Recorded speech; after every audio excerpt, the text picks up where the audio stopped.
आमदारांनी सांगितलं की ही लढाई शिवसेना भाजपची नाही आहे, तरी खडसे परिवाराची आहे. आणि खडसे परिवाराची लढाई आहे म्हटल्यानंतर खडसे परिवाराचा एक घटक म्हणून मला या मैदानात उतरणं आता स्वाभाविक आहे.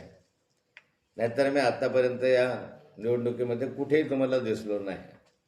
पण आता मला वाटतं की राहिलेल्या 3 दिवसामध्ये याच्यामध्ये जसा वेळ मिळेल तसा मी या निवडणुकीमध्ये सहभागी होणार आहे. आपल्या सर्वांच्यासाठी मी एवढ्यासाठी उभं राहिलेलं आहे की मी मागे आमदारांचे अनेक प्रश्न विचारलेले पाहिले. ते आता मी असं समजतो की हे प्रश्न खडसे परिवाराला विचारले की तुम्ही काय केलं. तर मी आमदारांना फक्त प्रश्न विचारणार आहे, त्याचे उत्तरं त्यांनी द्यावेत. बाकी तर राजकीय टीकाटिप्पणी फारसे मी करणार नाही. पण मला आमदारांना प्रश्न विचारायचा आहे की तुम्ही नेहमी म्हणता की या विकासासाठी काय केलं आमच्या शहरामध्ये, किंवा रक्षाताईने काय केलं किंवा खडसे परिवाराने काय केलं. मुळामध्ये असं आहे की खडसे परिवार म्हणता तुम्ही, भारतीय जनता पार्टीचा मी शिलेदार होतो आणि आजही राष्ट्रवादी काँग्रेस पक्षाचा आहे. खरं म्हणजे ज्या निवडणुका सुरू आहेत, हे नगर परिषदच माझ्या काळात मी निर्माण केली. ही नगर परिषद निर्माण केली नसती तर कदाचित ग्रामपंचायतीच्या निवडणुकांमध्ये तुम्हाला सहभागी व्हावं लागलं. काय केलं तर नगर परिषद निर्माण केली. विकासासाठी पैसा मोठ्या प्रमाणावर आम्ही आणला, पण आमदारांनी त्याला प्रत्येक ठिकाणी स्टे आणला. आता या ठिकाणी पाणी पुरवठा योजनेसाठी 32 कोटी रुपयाची योजना आम्ही मंजूर केली. 32 कोटी 14 लाख आम्ही मंजूर केली. ज्यावेळेस प्रवीण मनीषा पाटील पाटलांच्या आपल्या मनीषा पाटील नगराध्यक्ष होत्या, त्या कालखंडामध्ये योजना मंजूर झाली. पूर्णा नदीवनी योजना मंजूर झाली. आमदारांनी त्याला स्थगिती आणली 32 कोटी रुपयाच्या कामाला. आणि त्यांनी सांगितलं मी तापी नदीहून पाणी आणणार, म्हणून मला योजना नको आहे. ही योजना मी मंजूर केली म्हणून त्यांना नको होती. मग तापी नदीहून पाणी आणायचं असेल तर तुम्ही आता योजना आम्ही मंजूर केली तीच का मंजूर केली परत? मग तापी नदीवरून पाणी का आणलं नाही? लोकांना मूर्ख बनवलं, दिशाभूल केली. आणि ह्याचा परिणाम असा झाला की या मुक्ताईनगर शहराला 3 वर्ष आधी पाणी मिळणार होतं. ते आता 3 वर्ष उशिरा तर मिळतच आहे, पण 32 कोटी रुपयाची योजना आज 38 कोटी रुपयाची झाली. म्हणजे त्या 6 कोटीची वाढ बसली. आणि हा जनतेवर तो भुर्दंड 6 कोटी रुपयाचा या आमदारांच्या अशा निर्णयामुळे झाला. आणि विकासाच्यासाठी तुम्ही काय केलं विचारता? योजना आम्ही आणली, आमच्या काळात आणली. आणि या ठिकाणी पाणी पुरवठ्याच्या योजनेला स्थगिती देण्याचं काय काम? चांगल्या कामाला तुम्ही स्थगिती त्या ठिकाणी दिली. या ठिकाणी दुसरं मला असं सांगायचं आहे की मूलभूत सुविधा, या मूलभूत सुविधांसाठी 10 कोटी रुपये मंजूर करून आणले. त्याला तुम्ही स्टे का दिला? मग शिंदे साहेबांकडून स्टे का आणला? 10 कोटी रुपयाचे कामं आम्ही मंजूर केलेले थांबले. या शहरातले नगरपंचायत बोदवडच्या संदर्भामध्ये आणि मुक्ताईनगरला 5 कोटी रुपये आम्ही त्याच्यामध्ये नागरी सुविधांमधून आणले होते. त्या 5 कोटी रुपयाला आमदारांनी शिंदे सरकार असताना स्थगिती द्यायला लावली.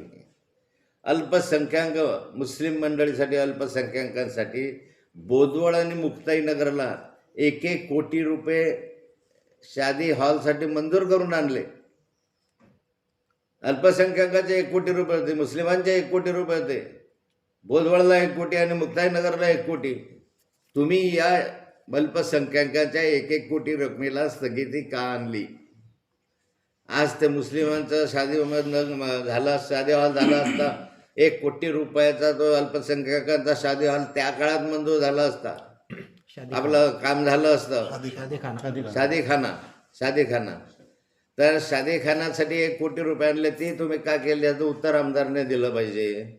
नंतर आता तुम्ही सांगता या संदर्भामध्ये की मुक्ताई मंदिराला निव्वळ नाथाभाऊने मुक्ताई मंदिराच्या कामाच्या संदर्भामध्ये सुरुवात केली. 100 कोटी रुपयाचा प्रकल्प त्या कालखंडामध्ये मंजुरीच्या दृष्टिकोनातून शासनाकडे गेला. शासनाने त्या कालखंडापासून त्याला काही प्राथमिक स्वरूपामध्ये मंजुरी दिली. त्यानंतर त्याच्यासाठी पैसा देण्याचा प्रयत्न केला. आमदारांना आता पहिला प्रश्न असा आहे की या मूळ मंदिरासाठी तुम्ही 1 रुपया तरी 7 वर्षात दिला आहे का? मुक्ताबाईचं नाव घेता ना तुम्ही? 1 कोटी रुपये तरी 7 वर्षासाठी दिले आहे का? महाराष्ट्राच्या विधानसभेमध्ये 7 मार्च 2025ला मी प्रश्न विचारला होता. आत्ता तेव्हा संत मुक्ताई कोथळी या ब वर्ग तीर्थक्षेत्र मंदिराच्या बांधकामासाठी निधी मागणीचा प्रस्ताव कार्यकारी अभियंता वगैरे यांच्याकडे पाठवला होता. हे खरं आहे का? त्यांनी मला सांगितलं असल्यास विचारलं होतं की जळगाव येथील संत मुक्ताई मंदिराच्या बांधकामासाठी निधी उपलब्ध करून देण्यासाठी शासनाने कोणती कार्यवाही केली वा करण्यात येते असा प्रश्न विचारला होता. शासनाने त्याचं उत्तर दिलेलं आहे. यापूर्वी संत मुक्ताई मंदिर कोथळी तालुका मुक्ताईनगर याला तीर्थक्षेत्र विभागामधून 2018मध्ये 9 कोटी रुपये रकमेची प्रशासकीय मान्यता देऊन संपूर्ण निधी वितरित झालेला आहे. आता त्याला संदर्भामध्ये 9 कोटी रुपये हे आमच्याच काळात झाले. 2018ला मी आमदार होतो त्या कालखंडामध्ये. त्यानंतर आमदारांनी 1 रुपया सुद्धा दिलेला नाही त्यांच्या कालखंडामध्ये आमदार झाल्यानंतर. दगडी मंदिरासाठी जे मुक्ताईचं मूळ मंदिर आहे त्यासाठी जे बाकीच्या कामं चालले आहेत ते पर्यटन खात्याकडनं चालले आहे, आमदाराच्या याच्याकडनं नाही आहे ते. मग तुम्हाला एवढा मुक्ताबाईविषयी अक्कस का आहे? मंदिराला जातात. माननीय उपमुख्यमंत्री मुख्यमंत्री असताना मंदिरामध्ये गेले, त्या ठिकाणी त्यांनी घोषणा केली विकासाच्या दृष्टीनं, रुपया का नाही दिला? ह्याचं उत्तर आमदारांनी दिलं पाहिजे. दुसरं असं आहे की काल माननीय उपमुख्यमंत्री आले या ठिकाणी एकनाथ शिंदे साहेब, आणि त्यांनी सांगितलं का रे आतापर्यंत किती रुपये दिले तुमच्या भागात विकासासाठी? काल विचारलं साहेबांनी, काय सांगितलं? 5,000 कोटी रुपये. 5,000 कोटी कुठे कुठे दिले? त्यांनी सांगितलं काल भाषणामध्ये MIDCला 500 कोटी रुपये दिले. कालचंच आहे ना हे. कुठे आहे 500 कोटी रुपये? MIDCला 500 कोटी रुपये दिले. 500 कोटी रुपये कुठे आहे? तुम्ही पाहिले का कुठे? काही जागा संपादन केलेली पाहिली, काही पूल उभे राहिलेले पाहिले, प्लॉट डेव्हलप झालेले पाहिले, जमीन खरेदी केलेली पाहिली. मग पैसे जिरले कुठे? 500 कोटी रुपये. काल माननीय मुख्यमंत्र्यांनी म्हणजे उपमुख्यमंत्र्यांनी काल सांगितलं 3,500 कोटी रुपये, 3,500 कोटी रुपये सिंचनासाठी दिले. आमदार साहेब, मला आता प्रश्न आहे तुम्हाला, कुठे आहे ते 3,500 कोटी रुपये? मी माहिती घेतली आतापर्यंत तर 370 कोटी रुपये मिळाले ते प्रशासकीय मान्यता, नोकरी, मजुरी वगैरे जे असतात त्याचे मिळाले. 3,500 कोटी रुपये कुठे गेले? कालच तुम्ही सांगितलं ना 3,500 कोटी रुपये, तर ते कुठे खर्च केले? खात्या पाण्यामध्ये जिरले का भ्रष्टाचारात गेले? ह्याचं उत्तर आमदार साहेब आम्हाला पाहिजे. आम्हाला बाकीच्या भानगडी नको आहे. खडसे घराण्यानं काय केलं हे आम्ही केलं आहे. सिंचनावर तुम्ही 3,500 कोटी 4,000 कोटीच्या गर्जना करतायत. सिंचनाला मंजुरी नाथाभाऊनं दिली आहे म्हणून सिंचन व्यवस्था सुरू आहे, कामं सुरू आहेत. त्याच्या संदर्भामध्ये तुम्ही म्हणतात वक्फ बोर्डाच्या संदर्भामध्ये मुक्ताई नगरला वक्फ बोर्डाला 12 कोटी दिले असं काल माननीय शिंदे साहेब म्हणाले. कुठे आहे 12 कोटी रुपये? 1 रुपया सांगा, 1 रुपया वक्फ बोर्डासाठी दिलं मुक्ताईला. दिशाभूल करता मुस्लिमांचा. आमच्याकडे मुस्लिम यावे म्हणून खोटं बोलतात. तुम्ही उत्तर द्या की 12 कोटी रुपये कुठे गेले त्या संदर्भामध्ये. आणि यामधून तुम्हाला वॉटर पार्कला निधी नाही. केवढं मोठं वॉटर पार्क सुरू आहे. 1 रुपया आमदारांनी या 7 वर्षात त्या वॉटर पार्कला दिलेला नाही. मग आता मंजूर केलेल्या कामांना तुम्ही का स्थगिती आणता? अल्पसंख्याकांचा पॉलिटेक्निक 100 कोटीचा प्रकल्प आहे या ठिकाणी अल्पसंख्याक समाजासाठी बांधून तयार आहे सारं. आता ते जर सुरू केलं असतं 3, 4, 5 वर्षापूर्वी, 4च वर्षापूर्वी केलं असतं किंवा 3च वर्षापूर्वी केलं तर 700 विद्यार्थी निघाले असते त्याच्यातून. अल्पसंख्याक समाजाचे 700 विद्यार्थी आणि विद्यार्थिनी त्या ठिकाणी इंजिनियर झाल्या असत्या. निव्वळ नाथाभाऊने प्रकल्प केला म्हणून तुम्ही त्याला रुपया दिला नाही. का दिला नाही? हे विकासाचे कामं नाही आहेत, हे अल्पसंख्याकाचे कामं नाही आहेत. त्या अल्पसंख्याकांवर अन्याय करणार आहे. त्यांच्या 30% मुली, 70% मुलं फुकट शिक्षणासाठी व्यवस्था केली आहे. 1 रुपया मुस्लिम समाजाला त्या ठिकाणी लागला नसता. 1 रुपया नाही. 700 विद्यार्थी आज इंजिनियर झाले असते मुस्लिम समाजाचे, अल्पसंख्याक समाजाचे. तुम्ही का नाही होते याचं उत्तर पाहिजे मला. नुसत्या गप्पा करत राहता आणि सांगत राहता. मुस्लिम महिलांच्या संदर्भात कृषी महाविद्यालय, आपलं कृषी महाविद्यालयाच्या संदर्भामध्ये मी पाणी पुरवठा योजनेला मंजुरी आणली, म्हणजे पाणी पुरवठा करावा म्हणून प्रस्ताव दिला. आजपर्यंत पाणी पुरवठ्याचा प्रस्ताव समजा मंजूर नाही आहे. मग का मंजूर नाही आहे? ते काय घरचं काम आहे का माझ्या?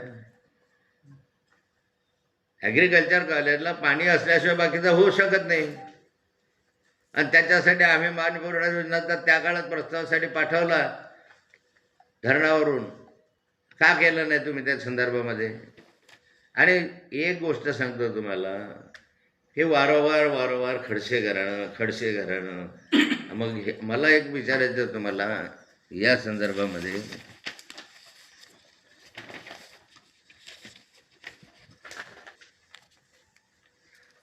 कुणाची गुंडगिरी आहे? नाथाभाऊचे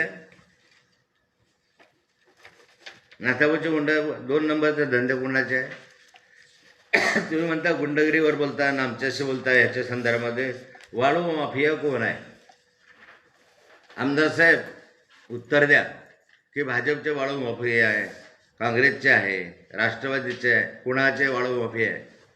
जवळपास सारे कार्यकर्ते तुमचे आहेत वाळू माफियाच्या संदर्भामध्ये. पकडले गेले शिवसेनेच्या बोर्डासहित केरळाला. गाडीवर शिवसेना असं लिहिलेलं आहे. त्याच्यावरून आता तुम्हाला नाही म्हणता येणार नाही की शिवसेनेचे नाही आहेत. सगळे वाळू माफियाचे धंदे तुमचे. सगळ्या कार्यकर्त्यांनी डंपर घेतले. एकाएकी सगळ्या शिवसेनेच्या कार्यकर्त्यांकडे डंपर आले कसे? कोट्यावधी रुपयाची मालमत्ता यांच्याकडे कशी आली? या वाळूच्या माध्यमातून, मुरमाच्या माध्यमातून हे करायचं. रेतीचा डंपर सगळे कार्यकर्ते कुणाचे? ठेके कुणाचे? आमदार साहेब ठेके कुणाचे? वाळूच्या संदर्भामध्ये असेल, मुस्लिम समाजाच्या अमीनवर कुणी हल्ला केला? गावामध्ये गोंधळ करण्याचं काम तुम्ही करता. जो अमीन आहे नगरसेवक, त्याच्यावर हल्ला कोणी केला? तुम्हीच केला ना. या संदर्भामध्ये मुक्ताईनगर यात्रेमध्ये मुलींची छेडखानी कोणाच्या कार्यकर्त्यांनी केली? कोण कार्यकर्ते होते? कुणाचे होते कार्यकर्ते? आणि इतक्या कमी वर्षात तुमच्या संपत्तीमध्ये एवढी वाढ कशी काय झाली? काही प्रश्नांची उत्तरं तर तुमच्याकडून अपेक्षित आहे. तुम्ही येताना म्हणाले होते की माझ्याकडे काहीच नाही, आणि आज या अब्जावधी रुपयाची तुमच्याकडे किंमत कशी झाली मी समजू शकत होतो की त्या कालखंडामध्ये शिंदे सरकारच्या 50 खोक्याच्या माध्यमातून तुमची सुरुवात झाली. पण 50 खोक्याच्यावरून आता पाहिलं तर इतक्या मोठ्या प्रमाणाची प्रॉपर्टी आली कशी काय? मला या प्रश्नांचे उत्तर आमदार साहेबांकडून पाहिजे. नंतर त्यांच्याकडून उत्तर आल्यानंतर उद्या मी परत त्याच्यावर सांगेल. परत पुढची माहिती मी तुम्हाला उद्या देईल, परवा देईल. मी आता निवडणुकीमध्ये प्रत्यक्ष सहभाग घ्यायचं ठरवलेलं आहे.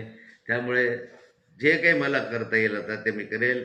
मी आत्तापर्यंत या निवडणुकीमध्ये नव्हतो, परंतु खडसे घराण्याशी लढाई आहे असं सांगितल्यामुळे मी आता या लढाईमध्ये उतरलेलो आहे.